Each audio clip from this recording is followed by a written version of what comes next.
আলোচনা করেছিলাম dependence of factors on which Ohm's law depends. তার মধ্যে শেষ একটা ফ্যাক্টর একটুখানি বলতে বাকি ছিল, ক্লাস শেষ হয়ে গিয়েছিল, সেটা হচ্ছে ম্যাগনেটিক ফিল্ড। ম্যাগনেটিক ফিল্ডের মধ্যেও কিন্তু যদি কোনো একটা কন্ডাক্টরকে রাখা হয়, সেই কন্ডাক্টরটা একটা ফোর্স এক্সপিরিয়েন্স করে। অ্যাকচুয়ালি ব্যাপার হচ্ছে তার রেজিস্ট্যান্স বেড়ে যায়। কন্ডাক্টরটা ফোর্স এক্সপিরিয়েন্স করে বলার চেয়ে বলা উচিত ছিল আমার যে চার্জ পার্টিকেলগুলো যাচ্ছে তারা একটা বাধা বল অনুভব করে, এবং এই প্রপার্টিটাকে বলা হয় ম্যাগনেটোস্ট্রিকশন। তবে সব ধরনের মেটালের ক্ষেত্রে এই প্রপার্টিটা কিন্তু খুব প্রমিনেন্ট নয়। কারো কারো ক্ষেত্রে একটু বেশি প্রমিনেন্ট। তার মধ্যে যেমন একটি খুব প্রমিনেন্ট এক্সাম্পল হচ্ছে বিসমাথ। পাখাটা বন্ধ করে দাও তো।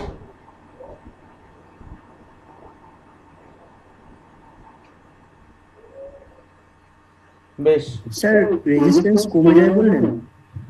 রেজিস্ট্যান্স বেড়ে যায়। ঠিক আছে স্যার। আচ্ছা, এর চেয়ে ওই বিষয়ে আপাতত আর মাথা ঘামানোর দরকার নেই, আমরা নেক্সট টপিকে চলে আসি। সেটা হচ্ছে dependence of dimension on resistance of a conductor.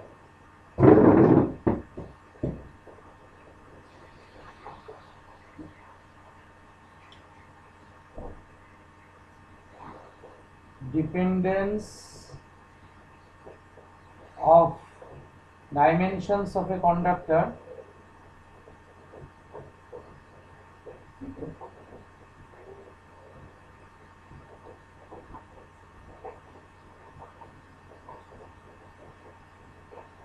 dependence of dimensions of a dependence of resistance dependence of resistance of a conductor on its dimension।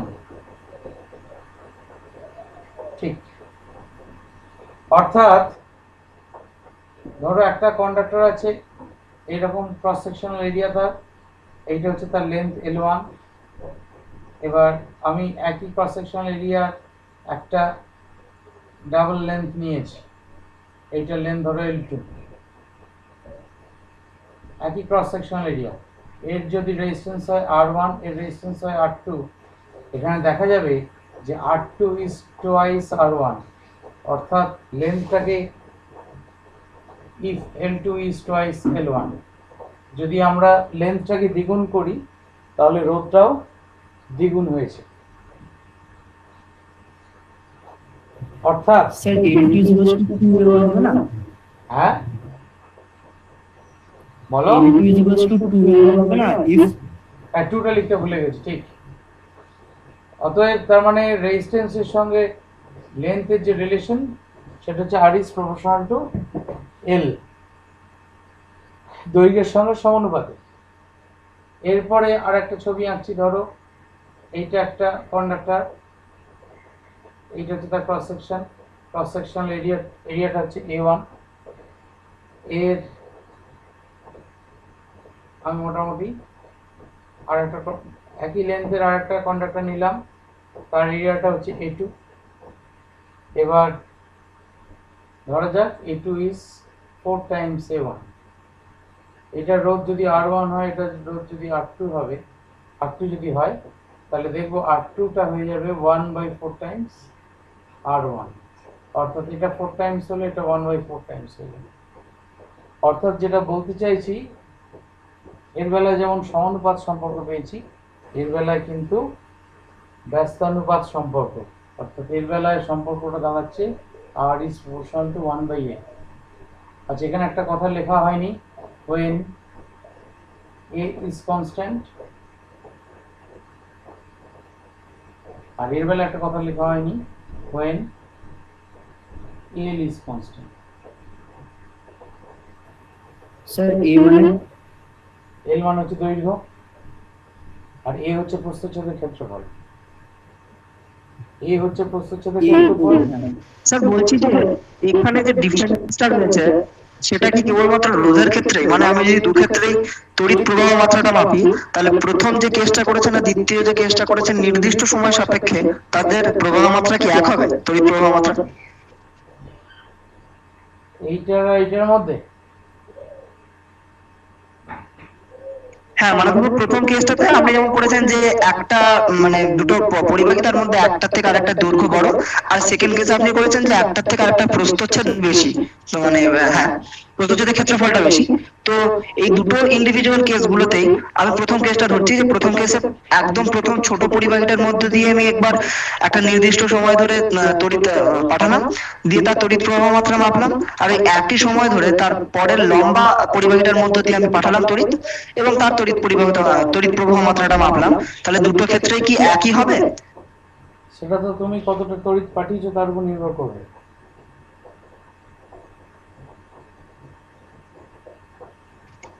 আচ্ছা আচ্ছা।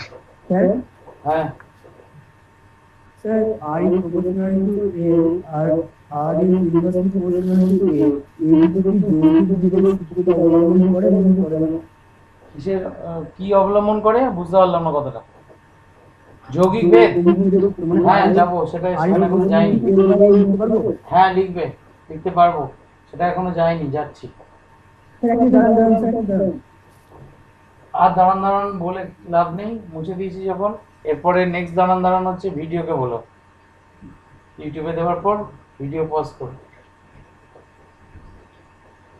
কোথায় গেল যেন আমাদের? R is proportional to L by A, L into 1/a যৌগিক ভেদের সূত্র অনুযায়ী, মানে এই ইন্টু না দিয়ে লিখে একবারে এল বাই এ লিখে দিতে পারি, where L and A are both variables, এই দুটোই চলরাশি।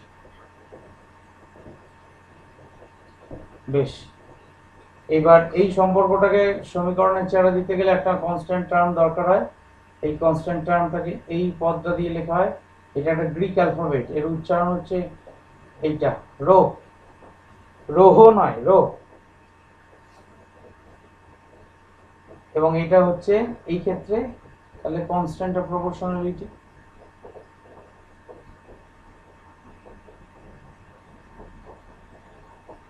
স্যার বলছি কনস্ট্যান্ট অফ প্রপোর্শনাল মানে বিধ্রুবক, তাই তো? ভেদ্রবক, ঠিক। তাহলে সেই কনস্ট্যান্ট অফ প্রপোর্শনালিটিটা রো ইকুয়াল টু তাহলে কি লিখতে পারি? A R by L, A R by L. এইবার আমায় যদি সংজ্ঞা দিতে হয় এই রো এর, রো একটা নতুন টার্ম, যে টার্মটার নাম দেওয়া হয়েছে, বাংলায় বলা হয় রোধাঙ্ক, ইংরাজিতে বলা হয় রেজিস্টিভিটি,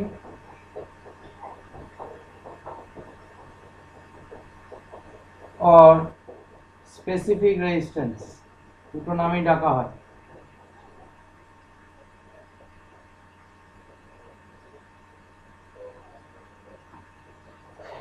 বেশ, এই রোধাঙ্কের সংজ্ঞা কিভাবে দেব? রোধাঙ্কের সংজ্ঞা দেবার জন্য আমাকে সবচেয়ে সহজতম উপায় হচ্ছে এ আর এল এই দুটো ফ্যাক্টরকে 1 করে দিতে হবে, অর্থাৎ একক প্রস্থচ্ছেদ একক দৈর্ঘ্য যদি করে দিতে পারি, তাহলে পরিবাহী রোধটাই হচ্ছে রোধাঙ্ক। তাহলে বইতে যেভাবে সংজ্ঞাটা থাকে আর কি, এইভাবে থাকে যে একক দৈর্ঘ্যের কোনো ঘনক, একক দৈর্ঘ্যের কোনো ঘনক মানে ধরো ঘনকটা আমি যদি এখানে আঁকি, একটু ভালো করে ভাবলেই বুঝতে পারবে। একক দৈর্ঘ্যের ঘনক মানে তার দৈর্ঘ্যটাও 1 একক 1 ইউনিট, তার প্রস্থচ্ছেদের ক্ষেত্রফলটাও 1 ইউনিট, 1 স্কয়ার ইউনিট রাদার, শুধু না লিখে 1 স্কয়ার ইউনিট, কারণ এদিকে 1 এদিকেও 1, তাহলে আমি যদি ক্ষেত্রফল বার করি 1 ইন্টু 1 মানে 1 স্কয়ার মানে হচ্ছে 1। তাহলে এইরকম একটা ঘনক, এইরকম একটা ঘনক যে কোনো পদার্থের এরকম একটা ঘনক নেবে তুমি, সেই ঘনকের যে কোনো দুই বিপরীত প্রান্তের মধ্যে যে রোধ, সেটাই হচ্ছে সেই পদার্থের রোধাঙ্ক। অর্থাৎ একটা কথা তোমরা মিস করে যাও, সেটা হচ্ছে একক দৈর্ঘ্যের ঘনক কথাটা লেখো, তাতে অসুবিধা নেই, কিউব অফ ইউনিট ডাইমেনশন। যে কথাটা মিস করে যাও সেটা হচ্ছে যে কোনো দুই বিপরীত প্রান্তের রোধ, এই বিপরীত শব্দটা বাদ দিয়ে দাও। অর্থাৎ এই যদি ঘনক হয়, একটু বড় করে যদি আঁকি, এই ধরো ঘনক, অর্থাৎ আমি এই প্রান্তটার সঙ্গে কিন্তু এই দিকের প্রান্তটার রোধ মাপতে হবে আমাকে, আমাকে এই প্রান্তের সঙ্গে এই দিকের প্রান্তের রোধ মাপতে হবে। তুমি এই প্রান্তর সঙ্গে এই প্রান্তের রোধ মাপলে কিন্তু সেটা কিন্তু যে রোধটা পাবে সেই রোধটা কিন্তু ওই ঘনকটার রোধাঙ্ক নয়, বা ওই পদার্থটার রোধাঙ্ক নয়। সেই জন্য স্যার কিন্তু আমার এই দুটো কোশ্চেন আছে যে আমি মানে দুটো বিপরীত এই কথাটা বলবার তাৎপর্যটা কি, আর যদি ওই দুটোতে মাপি তাহলে আমার ভিন্ন রোধাঙ্ক পাবো কেন বা ভিন্ন রোধ পাবো কেন? তার কারণ হচ্ছে যে তুমি এইখান থেকে তোমার তড়িৎ প্রবাহটা এই প্রান্ত থেকে এই প্রান্তে যখন যাচ্ছে, 1 একক রাস্তা অতিক্রম করছে, 1 একক দৈর্ঘ্য অতিক্রম করছে, এদিক থেকে এদিকে যখন যাচ্ছে তখনও 1 একক রাস্তা অতিক্রম করছে, কিন্তু এই সারফেস থেকে যখন এই সারফেসে যাচ্ছে তখন 1 একক রাস্তা অতিক্রম করছে না, তার চেয়ে কম করছে। কম করছে, অনেক কম। শ্রমিক বোঝা গেছে? হ্যাঁ স্যার। ওই বিপরীত শব্দটা অর্থাৎ the resistance across any two opposite, বারবার বলছি এই অপোজিট শব্দটা মিস করো না, the resistance between any two opposite surfaces of a cube of unit length of any material is its resistivity।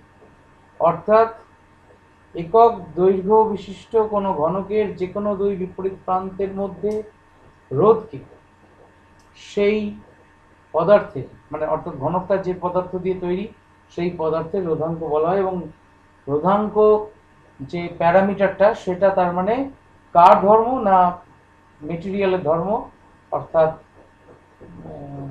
মানে বস্তুর ধর্ম নয়, যে পদার্থ দিয়ে তৈরি তার ধর্ম। অর্থাৎ তামার রোধাঙ্ক হতে পারে, লোহার রোধাঙ্ক হতে পারে, কিন্তু তামার টিফিন বক্সের রোধাঙ্ক হয় না। হ্যাঁ, অর্থাৎ বলতে চাইছি, এবং তুমি যদি ধরো লোহার রোধাঙ্ক বার করো, ভারতবর্ষের মাটি করে এইখানে লোহা পেয়েছো, সেই লোহার রোধাঙ্ক পিওর আয়রন, তার রোধাঙ্ক মেপেছো, আর আমেরিকার কোনো একটা কয়লা খনিতে তোমার আয়রন নিষ্কাশন হয়েছে, সেখান থেকে তার রোধাঙ্ক মেপে দেখবে, তার রোধাঙ্কের মান একই হবে, কোনো তফাৎ হবে না। কিন্তু একটু তো আলাদা হবে। কেন একটু তো আলাদা হবে, কারণ টেম্পারেচারটাও তো ভ্যারি করে। আমি তো রোধাঙ্ক যখন মাপবো সবসময় টেম্পারেচারটাকে কনস্ট্যান্ট রেখেই মাপবো। টেম্পারেচারটা স্যার যদি ভ্যারি করাই তাহলে তো শর্তটা আমার পূরণ হলো না।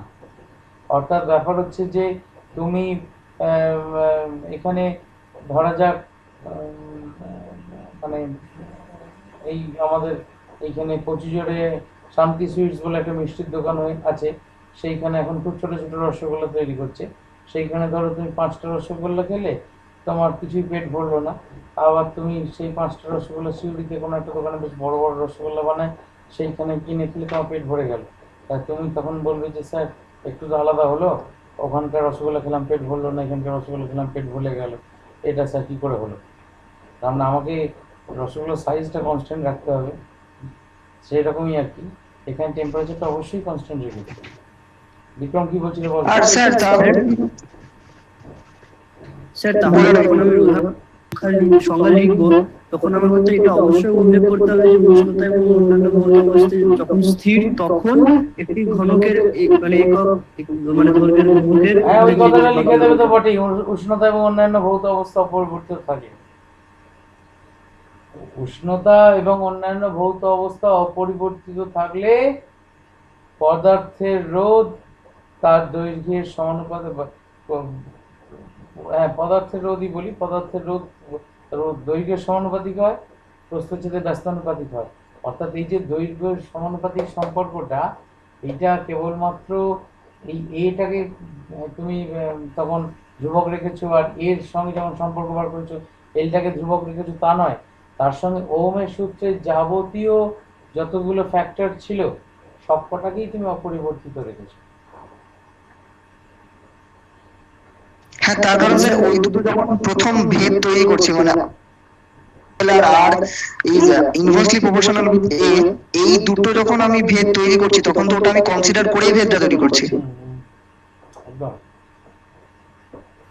স্যার তার মানে আমি ওহমের মানে যখন আর নিয়ে বা রেজিস্ট্যান্স নিয়ে কখন যখন ডিল করবো তখন আমরা সবসময় এটা লিখতে হবে যে মানে উষ্ণতা এবং অন্যান্য ভৌতিক অবস্থা স্থির থাকলে। ঠিক, লিখে দেওয়াই ভালো, না লিখলে খুঁত রয়ে যায় আর কি, নিখুঁত হয় না।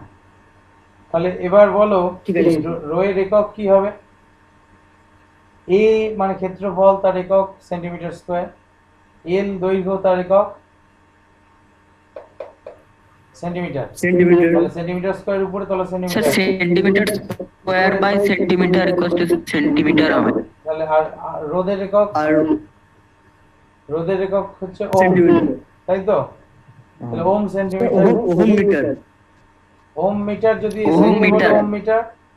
আর না হলে যে এককটা সবচেয়ে বেশি ব্যবহার করা হয় সেটা খিচুড়ি একক, মানে অর্থাৎ ওমটা হচ্ছে এসআই এ আর সেন্টিমিটারটা হচ্ছে সিজিএস এ। ওম সেন্টিমিটার এটা সবচেয়ে বেশি ব্যবহার করা হয়, ঠিক আছে?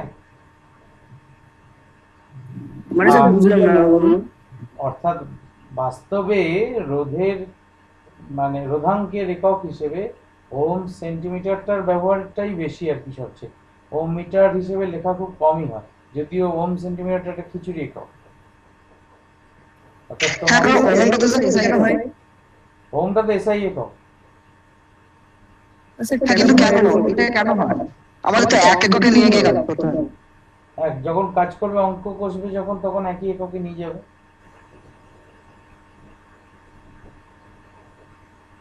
কেন, অসুবিধাটা কি?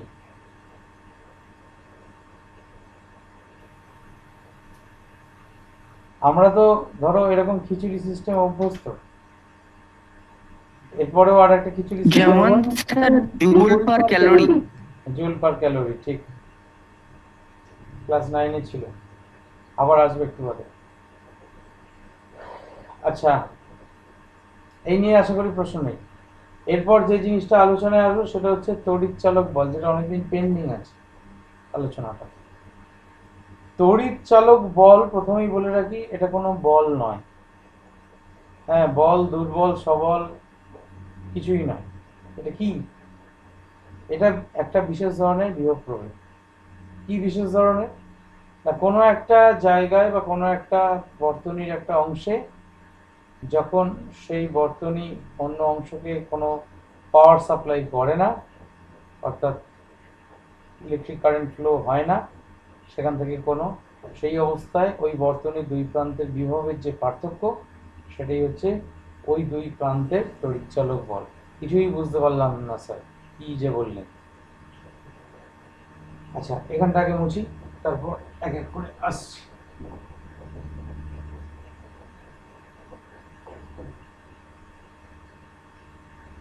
স্যার তার মানে তড়িৎচালকটা নিউক্লিয় বলের মধ্যে কেবলমাত্র একটা ভাঁওতা বল নামে।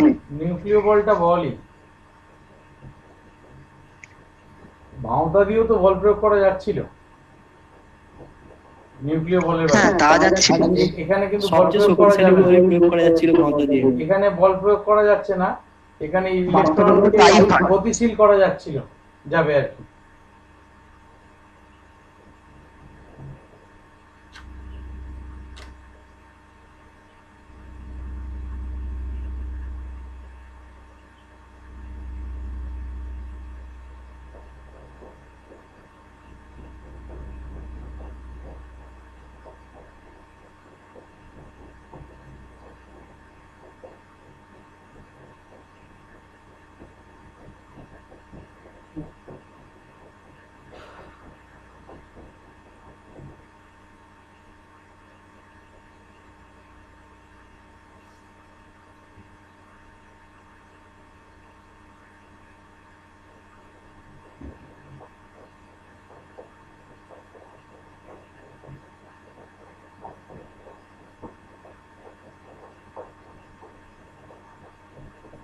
আচ্ছা, আগে সহজে বুঝি, তারপর জটিল করে বোঝবার চেষ্টা করব।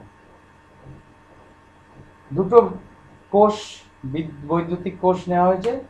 একটা কোষের সঙ্গে তার যে পজিটিভ এবং নেগেটিভ টার্মিনাল, এটা ধরো পজিটিভ টার্মিনাল, নেগেটিভ টার্মিনাল, এরও তাই। একটাতে রোধ যুক্ত করা হয়েছে, ফলে এখানে ইলেকট্রিক কারেন্ট ফ্লো করছে, এখানে ইলেকট্রিক কারেন্ট ফ্লো করছে না। এইটাতে, কারণ কোনো বর্তনী নেই।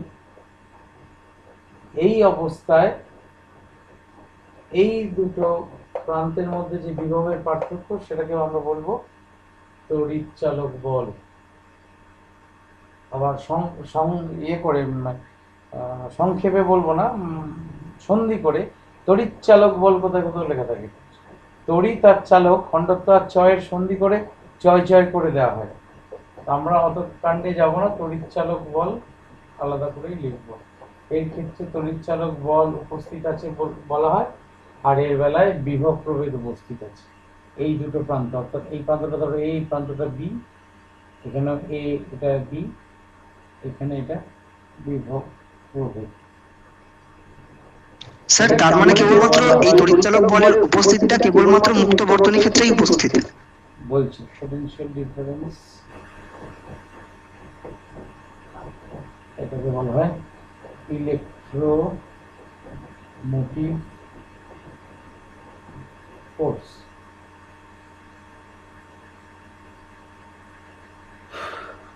বেশ, আপাতত তাই ভাবো। তড়িৎচালক বল মুক্ত বর্তনী ক্ষেত্রেই উপস্থিত, বদ্ধ বর্তনীর ক্ষেত্রে উপস্থিত নয়, ক্লোজ সার্কিটের ক্ষেত্রে উপস্থিত থাকে না। অর্থাৎ ক্লোজ সার্কিটে তাহলে কি এমন হয়, অর্থাৎ যখন কারেন্ট ফ্লো শুরু হয়ে যায় তখন তোমার তড়িৎচালক বল ভ্যানিশ করে যায়, এবং বাস্তবে দেখা যায় যে তড়িৎচালক বলের মানের থেকে এই বিভব প্রভেদের মানটা সামান্য কম হয়, একটু কম হয়। এইবার এই লেখাটা মুছে দিই, ইলেকট্রিক সেল লেখাটা মুছে দিই। এর ভেতরে কি আছে, এর ভেতরে সমস্ত রাসায়নিক পদার্থ আছে এই কোষের মধ্যে। এইবার কোষের মধ্যেও তো তার মানে ওই আয়ন, যেগুলো পজিটিভ আয়নস বা নেগেটিভ আয়নস, সেগুলো তো মুভ করছে কোথাও না কোথাও। এর মধ্যেও তো তাই পজিটিভ আয়নস বা নেগেটিভ আয়নস গুলো মুভ করছে, করার কথা। কেন না, এই ইলেকট্রিক কারেন্টের ডিরেকশনটা হচ্ছে প্লাস চার্জের ডিরেকশন। মনে মনে ভাবো একটা প্লাস চার্জ এই গেল গেল গেল, এখান দিয়ে ঢুকলো, আবার এই প্রান্ত দিয়ে কোষের মধ্যে ঢুকে এই প্রান্তে এলো, দিয়ে আবার পজিটিভ টার্মিনাল দিয়ে বেরোলো আবার, অর্থাৎ এই পথটা সে অতিক্রম করতেই থাকে এরকম ভাবে। আর ইলেকট্রনের বেলায় কি হয়, ইলেকট্রনের বেলায় নেগেটিভ চার্জ, এইটা নেগেটিভ চার্জ আছে, এই নেগেটিভ চার্জ যাত্রা শুরু করলো, এই গেল গেল গেল, এই ভেতরে ঢুকলো, আবার ভেতর দিয়ে এই দিকে গেল, গিয়ে আবার বেরোলো, দিয়ে অর্থাৎ ইলেকট্রনটাও কিন্তু এই পথে এরকম চলতেই থাকে। এই ঘটনাটা কন্টিনিউ করে। এবার ওই যে ইলেকট্রনগুলো যাচ্ছে, তারা তো এইখানে একটা বাইরের রোধ আমি আর লাগিয়েছি, সেইখানে তো একটা বাধা অনুভব করছে এবং সেখানে একটা বিভবের পতন ঘটছে। এটাকে বাংলায় বিভব পতন বলে, ইংরেজিতে বলা হয় পোটেনশিয়াল ড্রপ। পোটেনশিয়াল ড্রপ একটা বাইরে ঘটছে, কারণ রোধের মধ্যে দিয়ে যাচ্ছে। কত পোটেনশিয়াল ড্রপ ঘটছে না, ওহমের সূত্র আমায় বলে দিচ্ছে যে V equal to I R. তাহলে এই রোধের মধ্যে দিয়ে যদি আই কারেন্ট যায়, তাহলে এইখানে পোটেনশিয়াল ড্রপ বা বিভব পতন হচ্ছে I into R. I into R হচ্ছে বিভব পতন। কেন পতন শব্দটা ব্যবহার করছি না, এখানে বিভব উৎপন্ন হচ্ছে, এটা তো উৎস, তাহলে এখানে সেই মানে সেই শক্তি উৎপন্ন হচ্ছে, শক্তি ব্যয় হচ্ছে, যেরকম কথাটা বলা হয়। অর্থাৎ এটা এখানে শক্তি উৎপন্ন করছে, রাসায়নিক শক্তি, তড়িৎ শক্তি উৎপন্ন করছে। আর এইখান দিয়ে যখন যাচ্ছে কারেন্টটা, অন্য কোথাও ব্যয় হচ্ছে না, কেবলমাত্র এই রোদের মধ্যে দিয়ে যখন যাচ্ছে তড়িৎ শক্তি ব্যয় হচ্ছে। সেটা ধরো গরম হয়ে যেতে পারে রোদটা, বা ইত্যাদি অন্য যে কোনো প্রকার শক্তিতে রূপান্তরিত হয়ে যাচ্ছে। এবার মুক্ত বর্তনীতে এসো। মুক্ত বর্তনীতে তড়িৎ প্রবাহ মাত্রা শূন্য, কোনো তড়িৎ প্রবাহিত হচ্ছে না। স্যার কিন্তু বিভব কিভাবে মানে ফল করতে পারে? কারণ ও যদি ধরেই নি যে তড়িৎটা খানিক ব্যয় হচ্ছে, কিন্তু তড়িৎ মানে ব্যয় হবে কি করে? ধ্বংস বা সৃষ্টি তো করা যাবে না, না? তড়িৎ ব্যয় মানে হচ্ছে তড়িৎ আধান নষ্ট হওয়া নয়। তড়িৎ ব্যয় কথাটার মানে হচ্ছে তড়িৎ শক্তি অন্য কোনো প্রকার শক্তিতে রূপান্তরিত হচ্ছে কতটা, সেইটাই হচ্ছে তড়িৎ ব্যয়। বুঝতে পারা গেল কথাটা আমার মানেটা? হ্যাঁ স্যার। তড়িৎ ব্যয় মানে এটা ভেবে নিও না যেন এখানে 100টা ইলেকট্রন নিয়ে আমি মানে স্টেজ শো শুরু করেছিলাম, যখন প্রোগ্রাম ফাংশন শেষ হলো তখন 10টা ইলেকট্রন পড়ে রইলো, বাকিটা সব 90টা ইলেকট্রন ভ্যানিশ করে গেছে। এটা ভেবে নিও না। ওপেন সার্কিটে কিন্তু কোনো আধানের ফ্লো হচ্ছে না, চুপচাপ বসে আছে।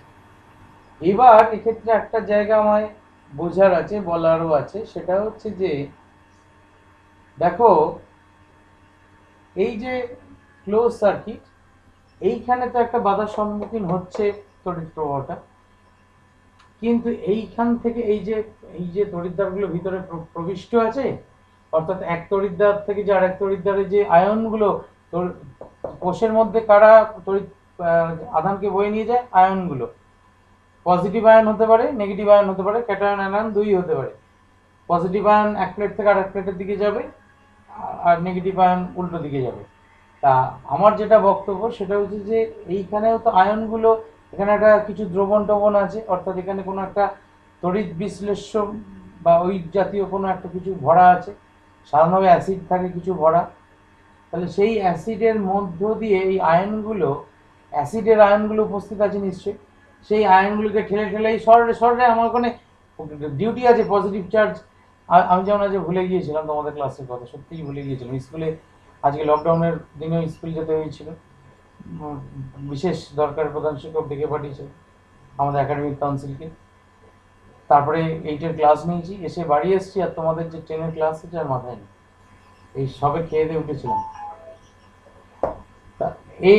তখন এই অ্যাসিডের আয়নগুলোকে ঠেলে সরিয়ে পজিটিভ প্লেট অবধি পৌঁছে আবার সেই পজিটিভ আয়নগুলো আমি ধরে নিচ্ছি পজিটিভ আয়ন মুভ করতে পারে, পজিটিভ আয়ন মুভ করে আবার নেগেটিভ প্লেটে গেল, আবার পজিটিভ প্লেটে এলো, অর্থাৎ the positive ion has to travel from the negative plate towards the positive plate through this solution inside the cell। তাহলে এইখানে যখন সে এক জায়গা থেকে একটা প্লেট থেকে আরেকটা প্লেটে যাবে, এই কিন্তু একটা বাধার সম্মুখীন হবে। সেই বাধাটাকে আমরা, সেটাও এক ধরনের রেজিস্ট্যান্সই, কারণ রেজিস্ট্যান্স বলতে ইলেকট্রিক্যাল রেজিস্ট্যান্স, এখানে যেমন এটাও একটা রেজিস্ট্যান্স, এটা এক্সটার্নাল রেজিস্ট্যান্স, এটা ইন্টারনাল রেজিস্ট্যান্স, বাংলায় বলা হয় অভ্যন্তরীণ রোধ। অর্থাৎ এই কোষটা তার মধ্যে আয়নের পরিবহনের জন্য যে বাধার সৃষ্টি করে, সেই বাধাটাই হচ্ছে তোমার অভ্যন্তরীণ রোধ।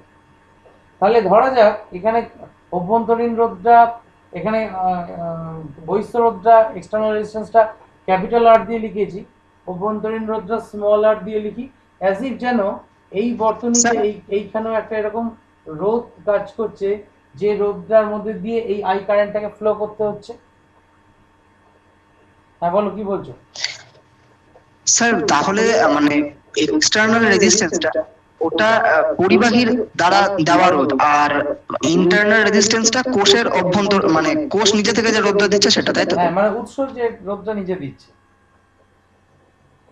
এটা তো উৎস রোধ, যে রোধটা নিজে দিচ্ছে সেটাই। তাহলে বর্তনীতে এখন মোট রোধ আর প্লাস আর, আমরা এরপরেই দেখবো, মানে নেক্সট দিনের ক্লাসে যে ওই শ্রেণী সমবায় সমান্তরাল সমবায় রোধের আছে, দেখবে এই স্মল আর ক্যাপিটাল আর রোধটা শ্রেণী সমবায় যুক্ত আছে। তাহলে টোটাল রোধ সিস্টেমের মধ্যে এখানে আর প্লাস আর দুটো শ্রেণী সমবায় যুক্ত থাকলে টোটাল রেজিস্ট্যান্স আর প্লাস আর হয়ে যায়। তাহলে এইটা হচ্ছে মোট রোধ। কারেন্ট কত ফ্লো করছে? আই। তাহলে আই হচ্ছে তড়িৎ প্রবাহ মাত্রা, আর প্লাস আরটা হচ্ছে রোধ, তাহলে সেইটা হচ্ছে আমার বিভব প্রভেদ, বা ধরা যাক ভি, না ভুল বললাম, বিভব প্রভেদ লেখা উচিত নয়, তড়িৎ চালক বল লিখি, তড়িৎ চালক বল, বা এটাকে ই দিয়ে লিখি। তাহলে ই ইকুয়াল টু, এইটাকে ব্র্যাকেট যদি তুলি, I into capital R plus I into small R. এই অংশটাও, এটাও একটা ধরো V1, এই অংশটাকে আমি নাম দিলাম V2। এই V1 পরিমাণ বিভব পতনের ইংরেজি হচ্ছে পোটেনশিয়াল ড্রপ। বিভব পতন কোথায়? আর রোধকে, এই যে আই ইন্টু ক্যাপিটাল আর, তাহলে এই আই ক্যাপিটাল আর এর মধ্যে দিয়ে ফ্লো করছে, তাহলে বিভব পতনটা কোথায় হচ্ছে না বাইরের আর রোধকে। আর ভি টু পরিমাণ বিভব পতন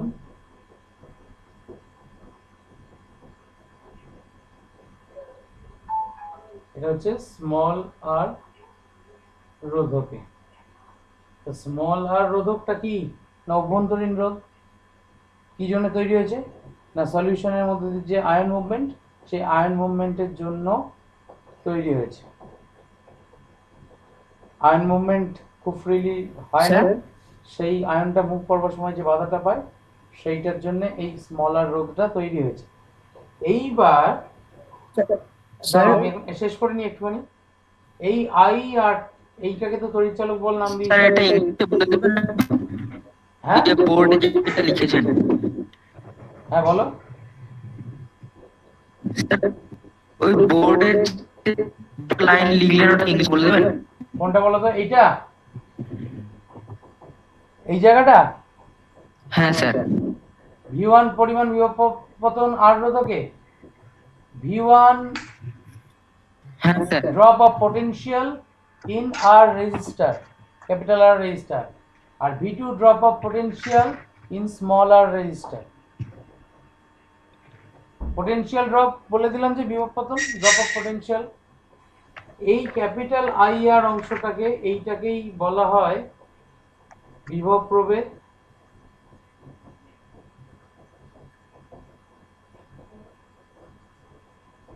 আর এইটা তো তড়িৎচালক বল ছিলই, আরেকবার লিখে দিই।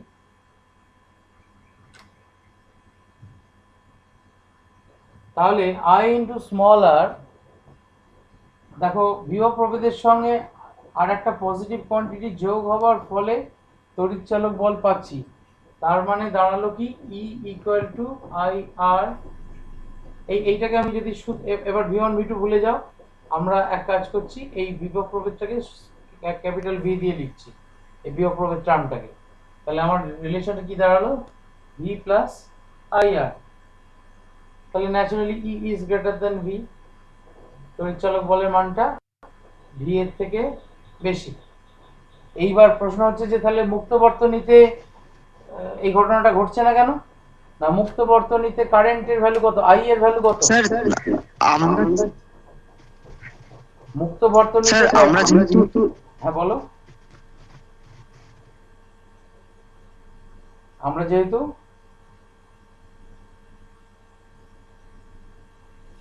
কি হয়েছে?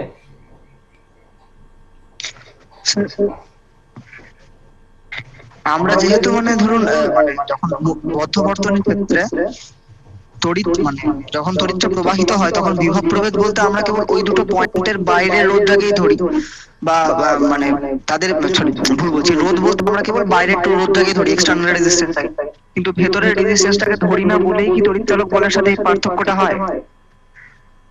মুক্ত বর্তনীতে না বদ্ধ বর্তনীতে? রোধ বদ্ধ বর্তনীতে। রোধ যখন তুমি মাপছো তখন তো তুমি বাবা সেই রোধটাকে বর্তনী থেকে বিচ্ছিন্ন করে নিয়ে এসে মাপছো। তুমি তো রোধ যখন মাপছো তখন তো তাকে ব্যাটারির সঙ্গে যুক্ত অবস্থায় রোধ মাপা হয় না কোনোদিন।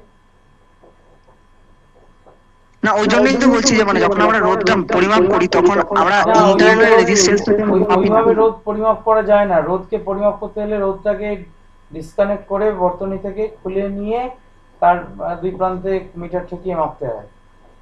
তা ব্যাপারটা হচ্ছে রোধ মাপা হয় বলো না, বলতে পারো আমরা যে এটা পরিমাপ করি সেটা হচ্ছে একটা হচ্ছে বিভব প্রভেদ আর একটা হচ্ছে কারেন্ট। আমরা পোটেনশিয়াল ডিফারেন্সটা মাপতে পারি আর কারেন্ট মানে ইলেকট্রিক কারেন্ট ফ্লোটা মাপতে পারি। অর্থাৎ পোটেনশিয়াল ডিফারেন্স মাপার জন্য আমাদের ভোল্ট মিটার আছে আর ইলেকট্রিক কারেন্ট মাপার জন্য আমাদের অ্যাম্প মিটার আছে। এই দুটো যন্ত্র আমাদের আছে। আমরা যদি এইখানে একটা ভোল্ট মিটার ঠেকাই এ আর বি প্রান্তের মধ্যে, যা ভ্যালু দেখাবে ভোল্ট মিটার, এই জায়গাটাতেই ছিলাম, হঠাৎ করে চলে গেলাম। এটাই আমার বক্তব্য। আজকে আপাতত এই জায়গাটা বলে শেষ করি, পরের দিন প্রশ্ন থাকলে আগে পড়ে নিও। সেটা হচ্ছে যে ওপেন সার্কিটে যেহেতু এই আই কারেন্ট ফ্লো করছে না, তাই জন্য আই আর পরিমাণ ড্রপ কিছু ভিতরে যে এখানে যে আই আর পরিমাণ ড্রপ, বাইরে I into capital R drop হচ্ছিল আর ভিতরে I into small R drop হচ্ছিল। এইখানে আই যেহেতু নেই তাই জন্য আই আর পরিমাণ বিভবের যে পতনটা হয়েছে যার কারণে পোটেনশিয়াল ডিফারেন্সটা ই এর থেকে কমে গেছে, এইখানে সেই রকম কোনো ব্যাপার নেই, কারণ এখানে কারেন্টই ফ্লো করছে না। কারেন্ট ফ্লো করলে বিভব পতন ঘটতো ভিতরে, কোষের ভিতরে, অভ্যন্তরীণ রোধের ভিতরে। এই জন্যে এইখানে তোমার যে মুক্ত বর্তনীর ক্ষেত্রে এই দুই প্রান্তের যে বিভবের পার্থক্য সেটাই আমার তড়িৎচালক বলের সমান হয়, এবং আই আর যে বিভব পতন এটাকে নষ্ট ভোল্ট বা লস্ট ভোল্ট বলা হয়। এর আরেকটা নাম হচ্ছে lost volt. Lost volt actually মুক্ত বর্তনীতে বিভবের যে পার্থক্য আজকে সেটাকে তড়িৎচালক বল বলা হয়।